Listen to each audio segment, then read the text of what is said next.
श्रीचरणोरविन्दम्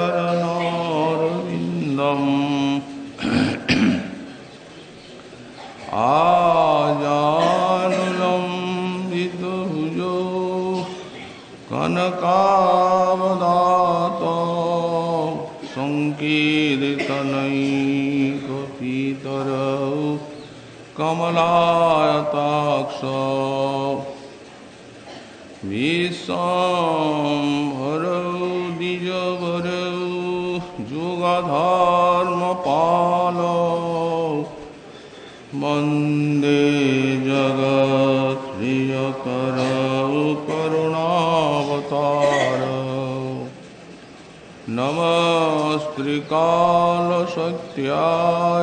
जगन्नाथसुताय च सविताय सपुत्राय सकलत्राय ते नमः बर्हापीडाभिरामं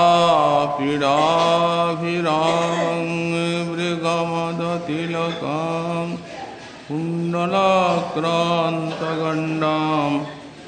पञ्चाक्षं कम्बुकण्ठं स्मितसुभगमुखं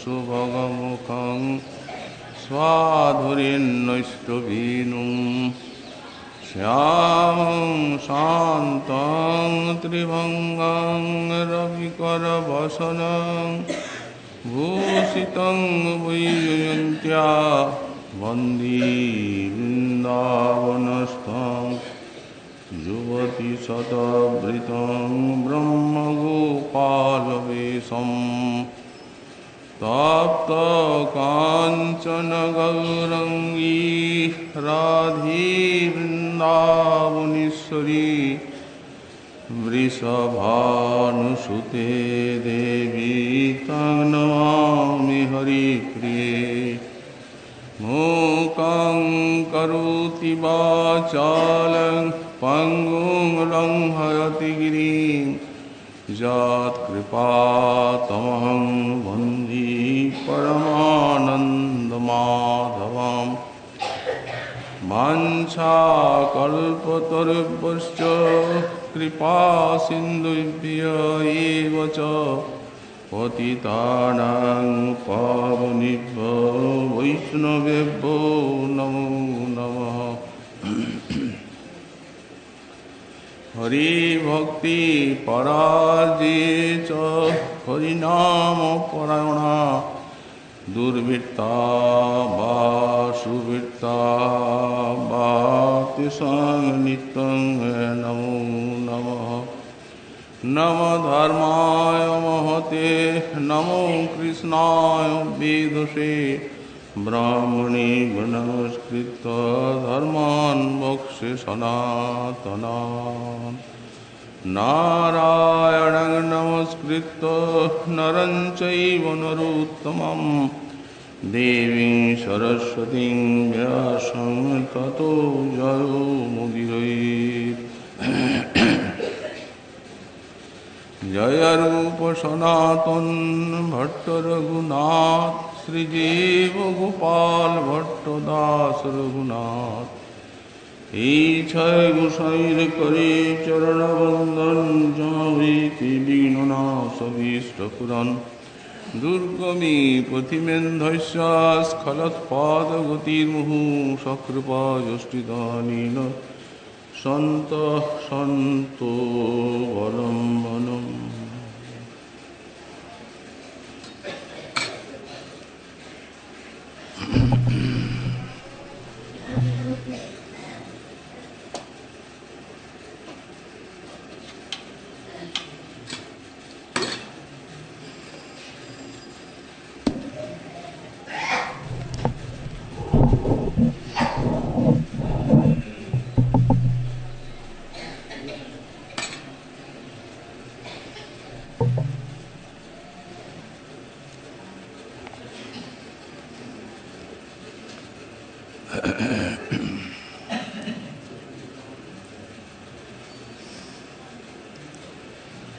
धर्मादर्थचतुष्टयं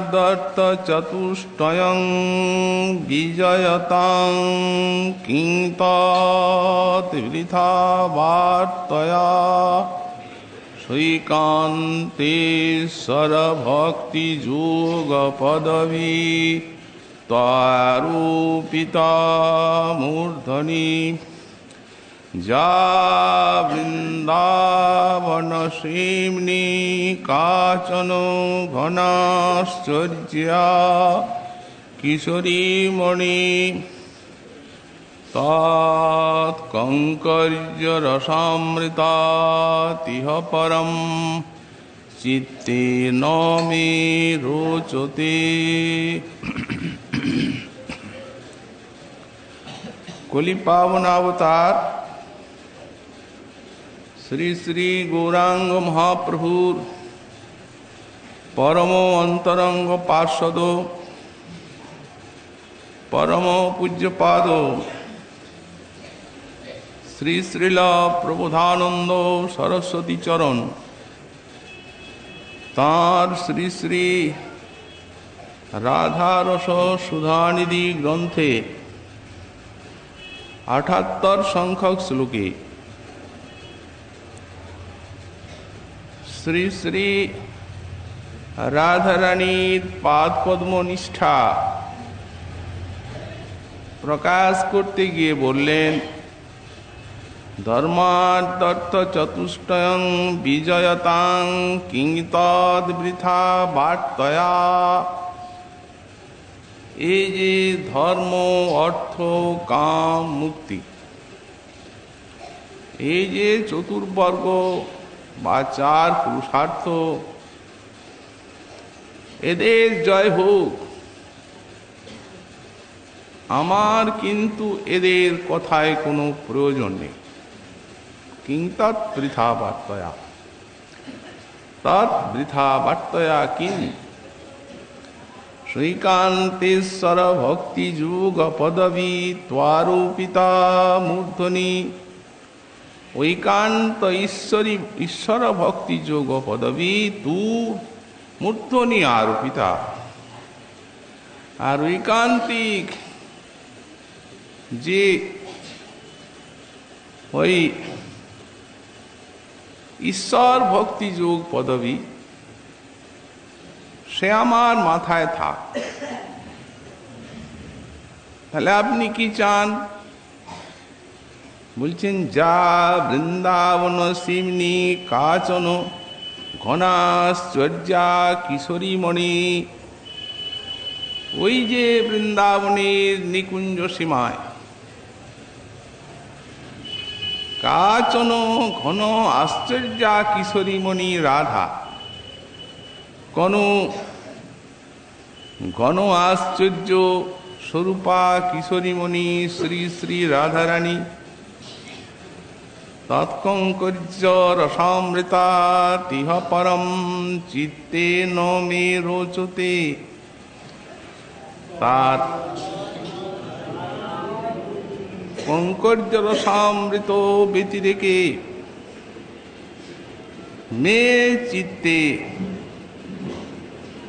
কিমপি ন রোচতে।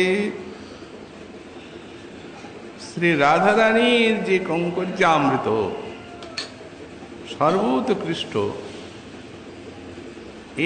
এ ছাড়া মে চিত্তে আমার চিত্তে কিমপি ন রোচতে, আর কোনো বস্তুই রুচিকর হয় না। এই শ্লোকে শ্রীপাদ গোস্বামী চরণ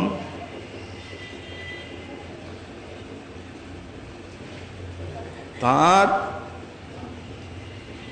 একটি চরম ইষ্টনিষ্ঠা বা একান্তিত্ব দেখিয়েছেন। এই একান্ত ভক্তি যুগে সবার উপরে এই ব্রজবাসীগণ, কারণ এরা কৃষ্ণনিষ্ঠা ছাড়া জাগ্রত স্বপ্ন সুষুপ্তিতে আর অন্য কিছু জানেন না। শ্রীকৃষ্ণের প্রতি আপন আপন ভাবে দাস্যসখ্য বাৎসল্য রসে, মধুর রসে তাদের চিত্তটা তন্ময়। এই ব্রজবাসীগণে কিন্তু লীলা ক্ষেত্রে আজ একটা এমন দিবস যেদিন এই ব্রজবাসীগণের যে কৃষ্ণের প্রতি ঐকান্তিক নিষ্ঠা বা আবেশ, তার মাঝখানে সরল নন্দাদি গোপগণ এই আজকার কৃষ্ণা প্রতিপদ তিথিতে ইন্দ্র করতেন। অবশ্য এই যে ইন্দ্রজাগ তাঁদের, এই ইন্দ্রজাগটি তাঁদের নিজস্বই নয়, এটা পুরুষানুক্রমে চলে আসছিল। ইন্দ্রও পুরুষানুক্রমে সেবা নিচ্ছে, কিন্তু গোবিন্দ দেখলেন যে আমার বাবা এবং গোপগণ এদের তত্ত্ব যে কত উঁচু। ইন্দ্র মহাশয় জানেন যে এইখানে স্বয়ং ভগবান অবতীর্ণ হয়ে আছেন, অথচ তিনি এদের প্রেমাধুর্য রসে ডুবে এই নন্দগোপের খড়মগুলি মাথায় তুলে বইছেন, কিন্তু এদের পুজো নিচ্ছে ইন্দ্র। হতভাগ্য! ঐশ্বর্য মদের এমনি স্বভাব, দেখেও দেখতে দেয় না। তো সুতরাং এক লীলায় করেন প্রভু কার্য 5-7। মনে মনে চিন্তা করলেন, আমার যে বাবা এদের, এরা তো সরল উদার, এদের যে আমার প্রতি একান্ত আবেশ, সেটিকে অটুট রাখতে হবে, ইন্দ্রিয়ের কল্যাণ করতে হবে। তৃতীয়ত, আমার পরম ভক্ত হরিদাস ভোজ্য শ্রী শ্রী গোবর্ধন গিরিরাজ, তার পূজা স্থাপন করতে হবে। এতগুলি সংকল্প নিয়ে যখন নন্দ মহারাজ অন্যান্য সব গোপগণ ইন্দ্রজাগে কৃতোদ্যম সব ব্যবস্থা করছেন, তখন বলদেব সঙ্গে শ্রীহরি তথায় উপনীত হলেন। অতি মধুর ভাবে জিজ্ঞাসা করছেন, হে পিত, এই যে আপনারা যজ্ঞটি করছেন, এর কি ফল? কার উদ্দেশ্যে এই যাগ করছেন আপনারা, এবং কিভাবে কেনই বা এই যাগটির অনুষ্ঠান করতে হয়?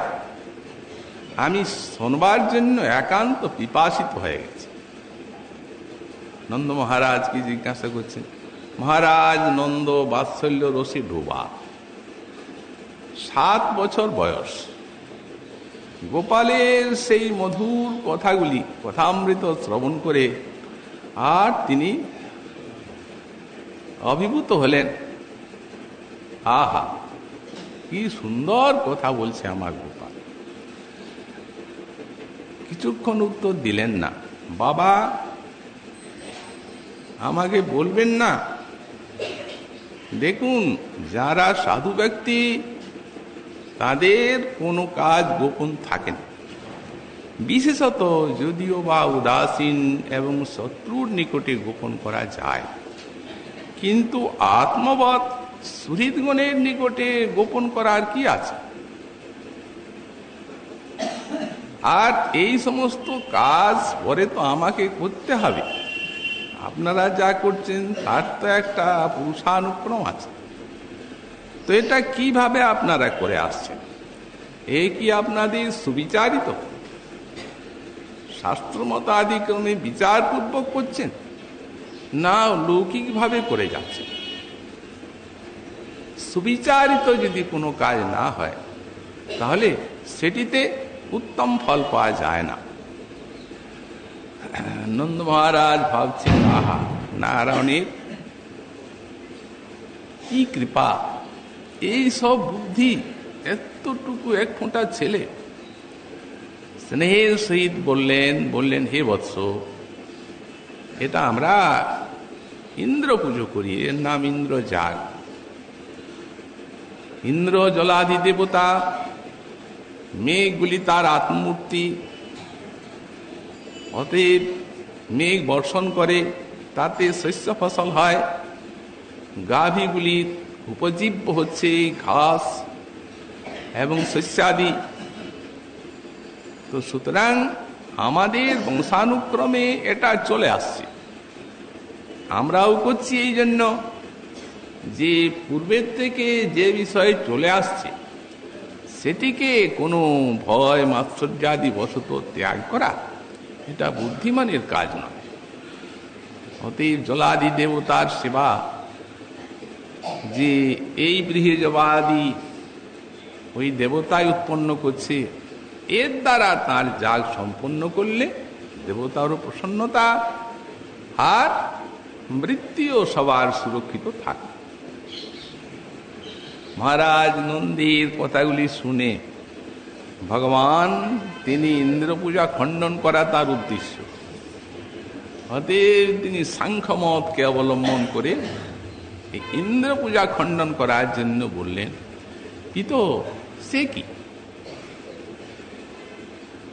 কর্মে জগতের জীব জন্মাচ্ছে কর্মফলে, কর্মভোগ করছে, কর্মফলানুসারে ভোগ পেতে তারা বাধ্য। অতএব আমাদের ভাগ্যে যদি জল থাকে তাহলে তো বৃষ্টি আমরা পাবই। আর যদি কেউ সেই কর্মফল প্রদাতা থাকেন তাহলে তাকেও কর্মফলানুসারে আমাদেরকে ফল দিতে হবে, ব্যতিক্রম কেউ করতে পারেন না। কর্মই প্রধান। আরে দেখুন, এই রজগুণের থেকে বিশ্ব সৃষ্ট, সত্যগুণে পালিত, তমগুণের সংহার। তাহলে রজগুণের থেকে যখন বিশ্ব সৃষ্ট তখন রজগুণেরই তো চালিত মেঘ। তো সুতরাং রজগুণ কর্তৃক চালিত মেঘ সে তো জল দেবেই। তো ইন্দ্রের কি কর্তৃত্ব আছে? ইন্দ্র এতে কি করতে পারে? বাবা আমাদের যদি ভুল না ভাবেন, আমার কথা যদি ভালো লাগে, তাহলে আমাদের এটা একটু ভুল হচ্ছে। দেখুন, আমরা বৈশ্য জাতি, চারটা জীবিকা বৈশ্য জাতি। একটি হচ্ছে কৃষি, একটি হচ্ছে বাণিজ্য, একটি হচ্ছে গোরক্ষা, আর একটি হচ্ছে কুশিত, মানে এমনি অর্থ সুদে বসিয়ে আর বৃত্তি চালানো। এই চারটার মধ্যে বসছে আমাদের একটা, এই গাভী পালন। আমাদের গাভী সব, গাভী আমাদের মূল দেবতা, এবং ব্রাহ্মণেরা আমাদের রক্ষণাবেক্ষণ করে আসছেন সর্বতভাবে আশীর্বাদ, কল্যাণ কামনা ইত্যাদির দ্বারা। এবং সর্বোপরি আমাদের প্রধান উপজীব্য হচ্ছেন গিরিরাজ গোবর্ধন, কারণ তিনি আমাদের ঘাট দিচ্ছেন গাভীর। সর্বতভাবে তিনি আমাদের দেবতা, রক্ষণাবেক্ষণ করছেন। বাবা তার নামটি গোবর্ধন, উনি গাভী বর্ধন করেন। অতএব আমরা গোবর্ধনের যাগ করব, আমরা অন্য ইন্দ্র যাগ করতে যাব কেন? আমার কথা যদি আপনাদের রুচিকর হয় তাহলে আমি বলি যে বেশি কিছু তো করার নাই, যা সংগ্রহ হয়েছে আপনাদের এতেই হবে। আমাদের তো দুধ দধি ঘৃতের অভাব নাই, দুধ দধি ঘৃত নিয়ে আসুন, আর তন্ডুল রাশি রাশি পাক করা হোক, অনেক সব ব্যঞ্জনাদি তৈরি করা হোক, পায়স পুপ পিষ্টক ইত্যাদি গিরিরাজের ভোগের জন্য সব তৈরি করা হোক, এবং গিরিরাজকে ভোগ লাগানো হোক। গিরিরাজের সেবা আজ থেকে এই প্রচলিত হোক, এই আমার মত। সকল গোপই শুনছেন, নন্দ মহারাজ আর সমস্ত গোপ। হরিবংশ বলেন, দামোদর বচ শ্রুত্বা হৃষ্টাস্তে গোসু জীবিন তদ বাগামৃতমা সাধ্য কৃত্য চরু বিশঙ্কয়া তবৈষা মহতি বালো গোপানাং চিত্তবর্ধিনী তৃণতেবন সর্বান বুদ্ধির বৃদ্ধি করি গবাম তং গতি তং রতিশ্চৈব তং বেত্তা তং পরায়ণ ভয়েষু অভয়দস্তম নস্তমেব সুহৃদাং সুহৃদ। হে গোপাল, সকল গোপী একসঙ্গে সমস্বরে বলছে, আর বাবার তো আনন্দে সীমাই নেই বুদ্ধি দেখে। দামোদর বচা শ্রুতা, সেই দামোদরের যে অতি বচনামৃত শ্রবণ করে তাদের হৃদয় ভরে গেল, পরমানন্দ লাভ করলেন এবং আর দেবতার ইন্দ্রাদির কোনো ভয় থাকলো না। তারা বলছেন, হে গোপাল, তুমি আমাদের একমাত্র রক্ষাকর্তা, সর্বতভাবে নানা বিপদ আপদ থেকে তুমি আমাদের সুরক্ষিত রেখেছ, হচ্ছ, করবে, এই আমাদের বিশ্বাস আছে। সুতরাং তুমি যে যুক্তিটা দিয়েছ এটি গোপানাং চিত্তবর্ধিনী, এটি গোপগণের চিত্তবর্ধিনী। এই গাভী ব্রাহ্মণ আর গিরিরাজের জাত।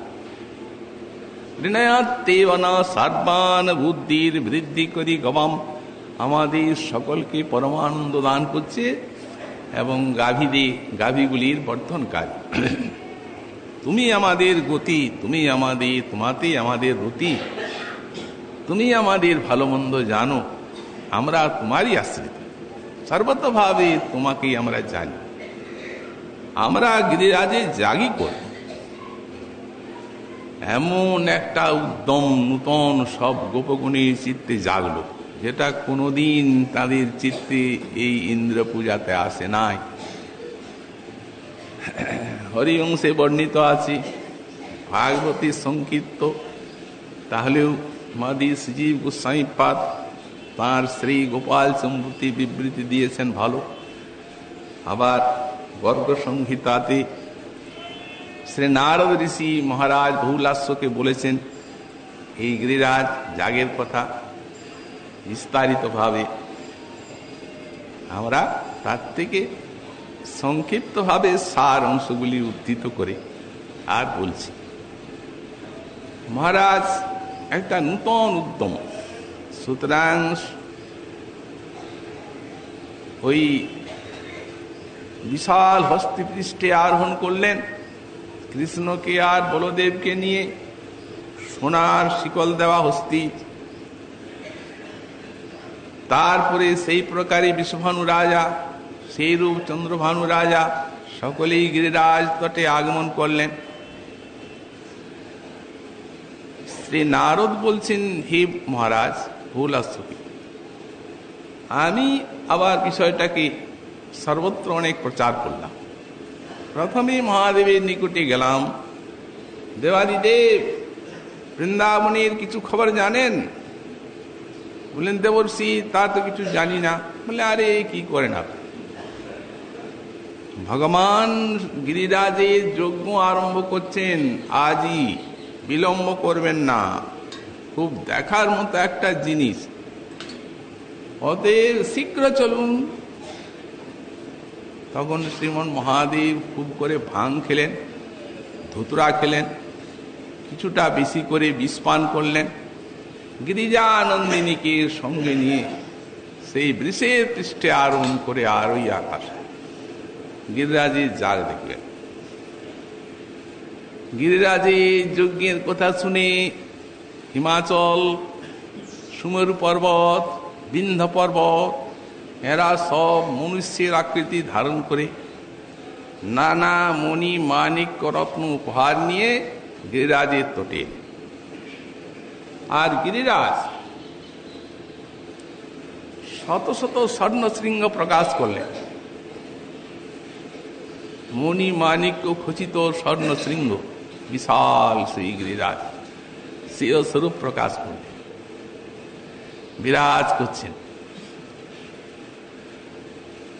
চলল, কৃষ্ণ বলেছেন রসই চলবে, প্রত্যেকে রন্ধন আরম্ভ হয়ে গেল। কোটি কোটি আড়ক, সব তন্ডুল, সেই প্রকারের রুটি লুচি, সেই প্রকারের ক্ষীর, নানা ব্যঞ্জনাদি। তো গোপগণ তো আনন্দে মাতোয়ারা, তো এ তো রান্না টান্না কে করল? শ্রী গর্গ সংহিতায় লিখিত আছে, ভগবান শ্রীকৃষ্ণ অতি চমৎকার গিরিরাজির যজ্ঞ সম্পন্ন করার জন্য নিজেই তিনি প্রকাশ করলেন অসংখ্য এই ব্রাহ্মণ এবং অসংখ্য সমস্ত ভাণ্ডার, কোনটির কোন রকম অভাব নেই। গোপেরা জানলে নাড়লে, নাড়লে নাড়লে পূর্ণ হয়ে গেল সব বিভিন্ন ভাণ্ডার। আর সেই কৃষ্ণেরই একটা শক্তিতে সকলের অজানিত ভাবে শত শত সহস্র সহস্র ব্রাহ্মণ সব পাক করতে লাগলেন। অল্প সময়ের মধ্যেই বিবিধ সমস্ত পাক তৈরি হয়ে গেল। ভাগবতী প্রভৃতি আরো কত কত মহর্ষি, দেবর্ষি, রাজর্ষি সব সেখানে এলেন। এই গোবর্ধন তটে সব স্বর্ণশৃঙ্গের নিকটে অন্নকূট সাজানো হলো। বিশাল বিশাল কোটি কোটি আড়ক চাউলের অন্ন, সেই প্রকারে বিশাল সব ব্যঞ্জন রাশি, সেই রূপ পুকুর পুকুর ক্ষীর, কত সব পিষ্টক, পুপ, মিষ্টান্ন, সন্দেশ ইত্যাদি। কৃষ্ণের ইচ্ছা, অদ্ভুত সব। তারপর সব গিরিরাজের পুজো করা হলো, আরাধনা, ব্রাহ্মণেরা সব পুজো বিধিমতো গিরিরাজি সম্পন্ন করলেন। সম্পন্ন করে আর তারপর ওই পুষ্পাঞ্জলি সব গোপগণ মহারাজ সম্মুখে, নন্দ মহারাজ, বিশ্বভানু রাজা, চন্দ্রভানু ইত্যাদি শ্রেষ্ঠ গোপগণ পুরোভাগে এসে আর পুরোহিত মন্ত্র পড়াচ্ছেন আর সব গিরিরাজের পুষ্পাঞ্জলি দান করলেন। পুষ্পাঞ্জলি দানের পরে ভোগ লেগে গেল। যেমনি ভোগ লেগেছে আর কি, তেমনি সহসা এমন একটা অদ্ভুত দৃশ্য তাদের সামনে ফুটে উঠল। একটা আকাশচুম্বী বিরাট একটা আকৃতি, কেউ কোনোদিন কল্পনাও করতে পারেন নাই আর ভাবতেও পারেন নাই যে এই রকম কোনো মানুষের আকৃতি আছে। জ্যোতির্ময়, একবারে আকাশচুম্বী, সেই রকম বিশাল বিশাল বাহু, বিশাল মুখখানা, মস্তক, তেমনি শরীর, আকাশে ঠেকছে, সকলেই চমৎকৃত। কি কে? হতবাক, কারো মুখে কোনো বাক্যস্ফূর্তি নেই ওই রূপটা দেখে, বিশাল আকৃতি চেহারা দর্শন করে। তারপরে সকলেই নির্বাক, কৃষ্ণ সেখানে আছেন। কো ভগবান, আপনি কে? তখন শত শত বজ্র নির্ঘোষে সেই উত্তর আসছে, শৈলস্মি, আমি সেই পর্বত। ওই দেখুন বাবা, ইন্দ্র খেয়েছিল এইরকম দেখা দিয়ে? কোনোদিন নাই। এই দেখ, আপনাদের দেবতা আপনাদের পুজোতে সন্তুষ্ট হয়ে এই দেখুন আত্মপ্রকাশ করলেন সাক্ষাৎ। ভাগবত বলেন কৃষ্ণই একটা অন্যতম রূপ ধারণ করেছেন পর্বতের উপরে। এই রূপে আছেন সবার থেকে ছোট আর ওই রূপে যে আছেন সবার থেকে বড়, এত বড় আর কল্পনাই করা যায় না। কতগুলো কারণও ছিল। কি কারণ? বাৎসল্য ভাবে মা যশোমতী যখন গোপালকে ভোজন করান, মায়ের তো ইচ্ছা হয় অনেক খাওয়াবেন, কিন্তু তো খায় না। মায়ের আকাঙ্ক্ষা থেকে যায় অরুচি অরুচি। তো সুতরাং সেই মায়ের উৎকণ্ঠা জেনে তার এই ব্রজবাসীর বস্তু খাওয়ার জন্য যে উৎকণ্ঠা জমেছিল, সেই এত বড়। যখন পরিবেশন করা হয় নন্দালয়ে, রাধারানী অন্ন এনে দেন, পরস্পরের দর্শন হয়, ভালোভাবে দেখতে পারেন না।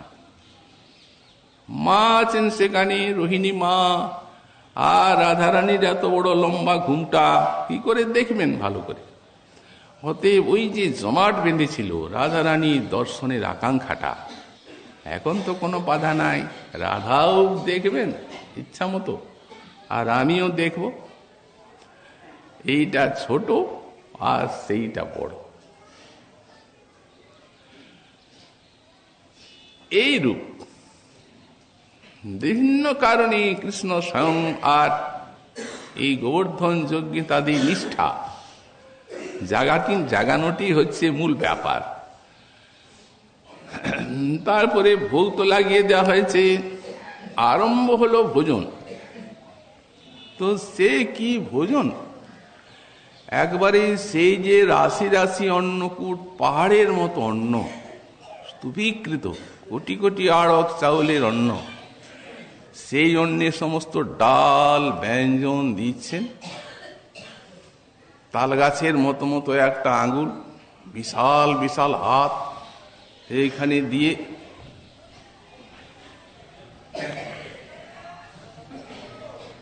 সব বিস্তৃত ওই আঙুল আর ওই খাওয়া দেখে বালকগুলি এমনি করে মায়ের কোলে ভয়ে লুকিয়ে গেছে।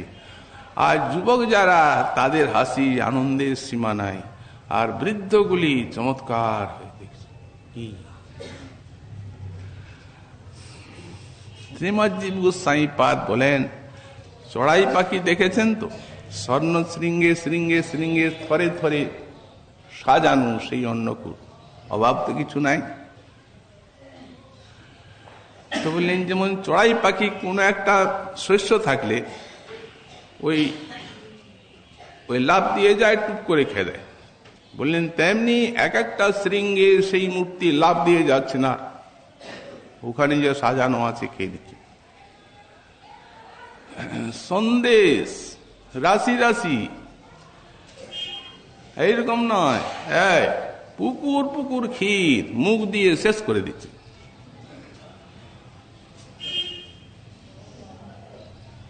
গিরিরাজের অদ্ভুত ভোজন দর্শন করে তো বললেন শৈলস্মী, তখন গোপগণ স্বভাবতই গিরিরাজের ভক্ত। কারো কারো মনে হচ্ছে, আহা, আমার ঘরে এই যে এখন তো ইন্দ্রজাগ ইত্যাদি অনেক লড্ডুক ইত্যাদি আছে, ওগুলা যদি আনতাম গিরিরাজের ভোগে লেগে যেত। অন্তর্যামী গিরিরাজ তার মনের ভাব জেনে লম্বা হাত পাঠিয়ে দিচ্ছে, এই হাঁড়ি, এইটা আপনার লাড্ডু? বলে আগে হ্যাঁ গিরিরাজ। সব আর চর্বণ করছেন, আর এই তাল গাছের মতো তো একটা আঙুল এইরকম করছেন উপর দিয়ে, বেটা ইন্দ্র, এতদিন আমার ভোগটাকে খেয়ে এসেছ, এই দেখো আমার ভোগ, আমি ভোগ করব, তুমি কে? এরকম করছেন আর ভোজন করছেন। তারপরে এই রূপে অতি শীঘ্রই তো ভোজন সমাপন হলো। তখন জল পান করবেন। তো এই নদী, এই ঝর্ণা, এই পুকুর বড় বড় যা ছিল গিরিরাজের তটে, সব জল শেষ। চোঁ করে টেনে একদম জলকে সমাপ্ত করে দিচ্ছে। তারপরে দন্ত শোধন করবেন। মোটা বাঁশ গাছ তুলে সেই মোটা বাঁশ দিয়ে দন্তগুলা, এত বড় রূপ, চেহারা তো অতএব দাঁত আছে সেরকম, ফাঁকগুলো তো সেরকম শোধন করলেন। শোধন করে কুল্লোল করবেন। যখন কুল্লোল করছেন তখন বহুদূর পর্যন্ত সেই জল, কুল্লোল জলটা পড়ছে সূক্ষ্ম সূক্ষ্ম হয়ে। যে জায়গায় পড়ছে সেখানে এতটুকু ঘাসগুলো এত বড়।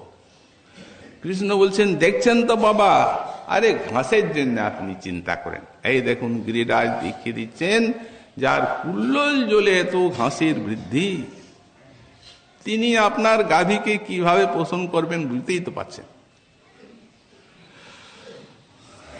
সকলেই আশ্চর্য।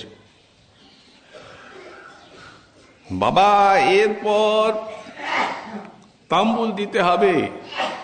তো তাম্বুল তো দু চারটায় হবে না, ওই কোটি কোটি তাম্বুল বিটিকা একসঙ্গে চর্বণ করছেন। আর মুখের কি জ্যোতি, একবারে জ্যোতির্ময় মুখ, তাম্বুল চর্বণ করছেন, কি আনন্দ।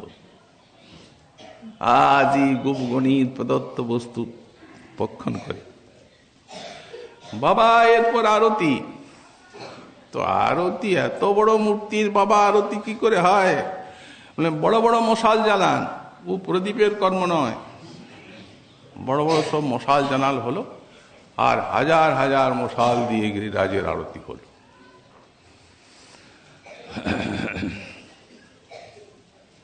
প্রার্থনা করছেন সব গোপগণ। গিরিরাজ মহারাজ,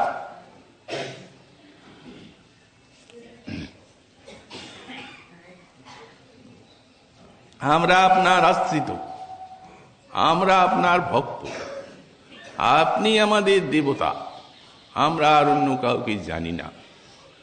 অতএব আপনি আমাদের সর্বতভাবে রক্ষণাবেক্ষণ করবেন গোপালের কৃপায়। আমরা তো জানতাম না, অজ্ঞ, আজ আপনাকে জানলাম। জলদগম্ভীর স্বরে সেই মূর্তি উত্তর দিচ্ছেন গিরিরাজ, হে গোপগণ, কোনো ভয় নেই, আমি সর্বতভাবে তোমাদের পরিপালন করব। তোমাদের বহু সম্পদ অনেক গুণে বৃদ্ধি পাবে, কোনো অভাব তোমাদের নেই, কোনো দেবতার পূজার দরকার নেই, তোমরা আমার পুজো করবে, রক্ষণাবেক্ষণ করব আমি। আর এই যে নন্দ মহারাজ, এই যে বিশ্বভানু রাজা, এদের ভান্ডারকে, মহা মহা রত্ন মণিমাণিক্যে আমি সুশোভিত রাখবো সব সময়। অতএব আপনারা সকলে আমার পরিক্রমা করুন, এই পরিক্রমায় আমার বিশেষ সন্তোষ জানবেন। অতএব পরিক্রমা করুন, পরিক্রমা করে আর তারপরে আমি, ততক্ষণ পর্যন্ত গিরিরাজ সেই প্রকাশ্যভাবে থাকলেন। এরা পরিক্রমা শুরু করলেন। যারা খুব বৃদ্ধা, হাঁটতে পারেন না, তাদের জন্য শকটের ব্যবস্থা করা হলো। গাভীগুলিকে পুরো ভাগে নিয়ে, ব্রাহ্মণদের নিয়ে তারপর চলল সব বিশাল পরিক্রমা। সেই কি পরিক্রমা! সব কৃষ্ণের গুণগান, লীলা গান করতে করতে মহিলাগণ দুভাগে ভাগ হয়েছেন। একটা দল কতকগুলি এক রকমের গাইছেন, আর কতকগুলি প্রশ্ন করছেন, কতকগুলি উত্তর দিচ্ছেন। গিরিপূজেয়ং বিহিতা কেন, এক দল। অরচি শক্র পদমভয়ং যেন, গিরিপূজেয়ং বিহিতা কেন, পুতনিকা সা নিহতা যেন, গিরিয়ং বিহিতা কেন, তৃণাবর্ততনু দলনং যেন। সব লীলাগুলো। গিরিপূজেয়ং বিহিতা কেন, যমলার্জুন তরু মুদকলি যেন। গোপাল চম্পু শ্রীমজীব গোস্বাই। গিরিপূজেয়ং বিহিতা কেন, বৎসবকাসুর হননং যেন, গিরিপূজেয়ং বিহিতা কেন, দবযুগ্মং পরিপীতং যেন। এই প্রকারে সব লীলাগুলি গিরি পূজেয়ং বিহিতা কেন অগবকাসুর হননং যেন গিরি পূজেয়ং বিহিতা কেন কালীয় দমনং কুলিতম যেন গিরি পূজেয়ং বিহিতা কেন ত্রস্তি কংস সততং যেন, সব সময় কংস যাকে ভয় পায়। এই গান কৃষ্ণের লীলা গান করতে করতে পরিক্রমা দিলেন। যতক্ষণ পর্যন্ত না পরিক্রমা সমাপ্ত হলো ততক্ষণ গিরিরাজ প্রকট আছেন সেই মূর্তিতে। যেদিকে ওরা যাচ্ছেন ওইদিকে উনিও মুখ করছেন। পরিক্রমা শেষ হলো, প্রণাম করলেন, অন্তর্ধান। তারপরে চলল গো পূজা, ব্রাহ্মণ সেবা, গিরিরাজির প্রসাদ কত যে তার সীমা নেই। রাতে সব ব্রাহ্মণ সেবা, গু সেবা, গুকে গোগ্রাস দান, গোপাল পূজা। তো গোপাল পূজা সব রাধিকাদি সকলেই করছেন। গোপাল কৃষ্ণই তো গিরি পূজা স্থাপন করেছেন। বলো গোপাল পূজা কি করতে হয়, এই বলো কি করব, এই বলো কি করব। আপনি গায়ে ছুঁয়ে ছুঁয়ে জিজ্ঞাসা করছেন, আরো বলে দিচ্ছেন তিনি। এইভাবে মহারসময় কৌতুকে গোপাল পূজা হলো। তারপরে সব ব্রাহ্মণ ভোজন, অনেক গাভী সব ব্রাহ্মণকে দক্ষিণা অর্থ। তারপরে সব গোপেরা ভোজন করলেন। সেই যত কাঙ্গাল, যত ভিখারি, এমনকি কুকুর বানর সব সকলেই ভোজন করলেন গিরিরাজের প্রসাদ। এইভাবে মহা উৎসবে গিরিরাজের যাগ সমাপ্ত হলো। সকলেই মহা আনন্দে আপন আপন গৃহে প্রবেশ করলেন। ওদিকে ওই যে ভোগ মদে মত্ত ইন্দ্র, তিনি বললেন, আরে গোপগণ আমার পূজাকে আজ খণ্ডন করলো ওই একটা বালকের কথায়, এত তাদের সাহস। বাচালং বালিসং স্তব্ধম কৃষ্ণম পণ্ডিতমানিনম কৃষ্ণমর্তুমোপাশ্রিত গোপামি চক্র প্রিয়ম।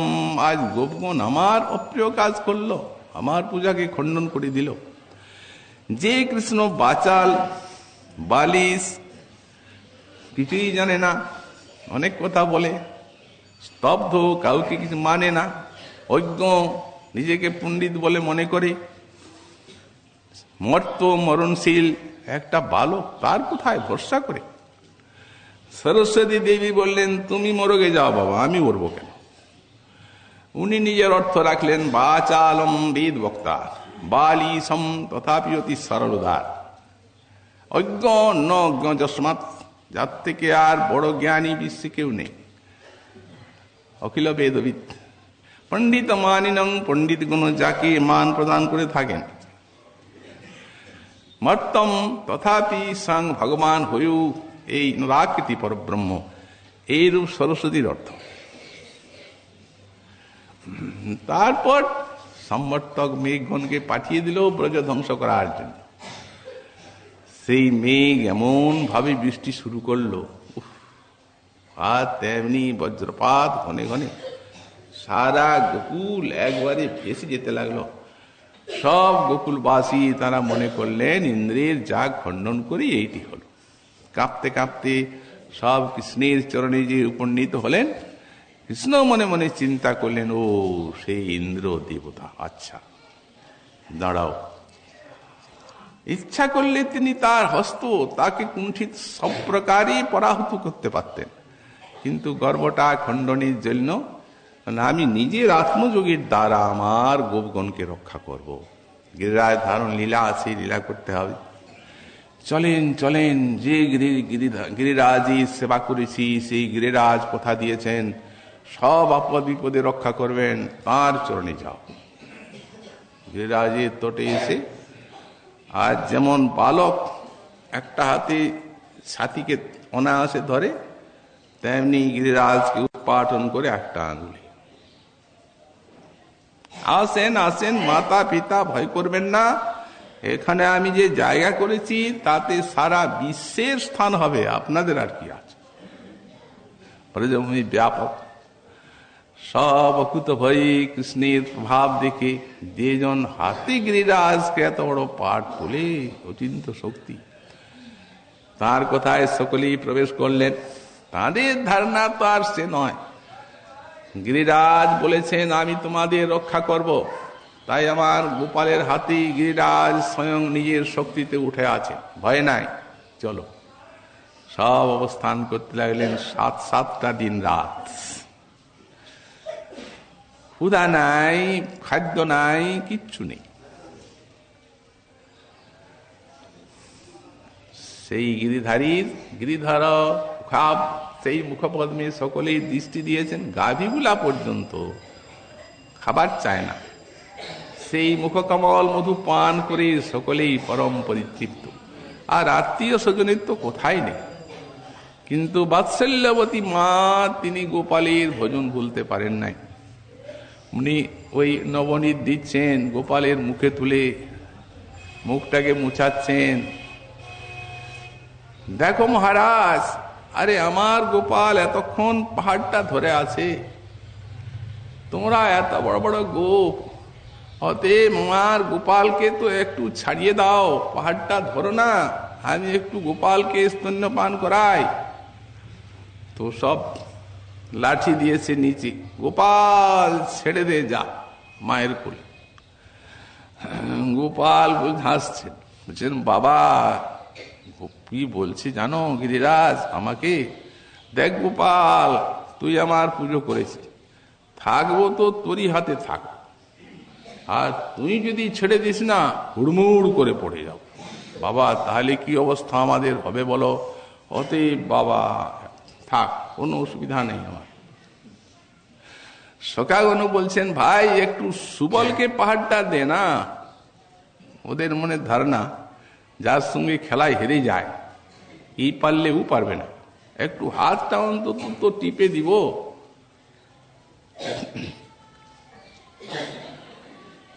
এত বড় ঐশ্বর্য, পর্বত পাত, কিন্তু মাধুর্য সিন্ধু একটুও নড়েন, সব ঠিক আছে। নারায়ণের কৃপা, গিরিরাজের ইচ্ছা, কারো কিছু বলার নেই, করেন। এইখানে সব সমাধান।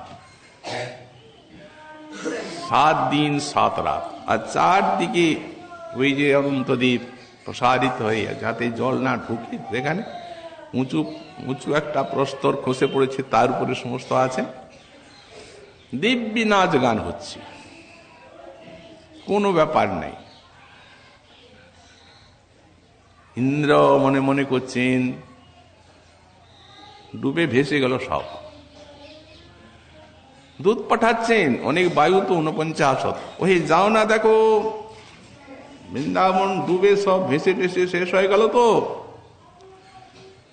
দুধ এসে দেখে যে বলছে মহারাজ জলে জলাকার, কিছু তো দেখা যায় না, তাহলে সব শেষই হয়ে গেছে।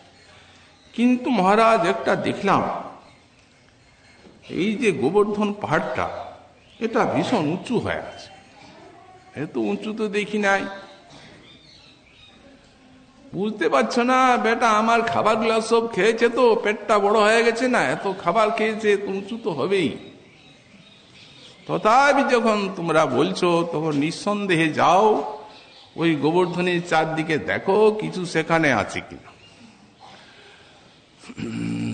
তারা এলো, নাচ গান চলছে ভিতরে, আনন্দে উনি পাড়টা ধরে আছে।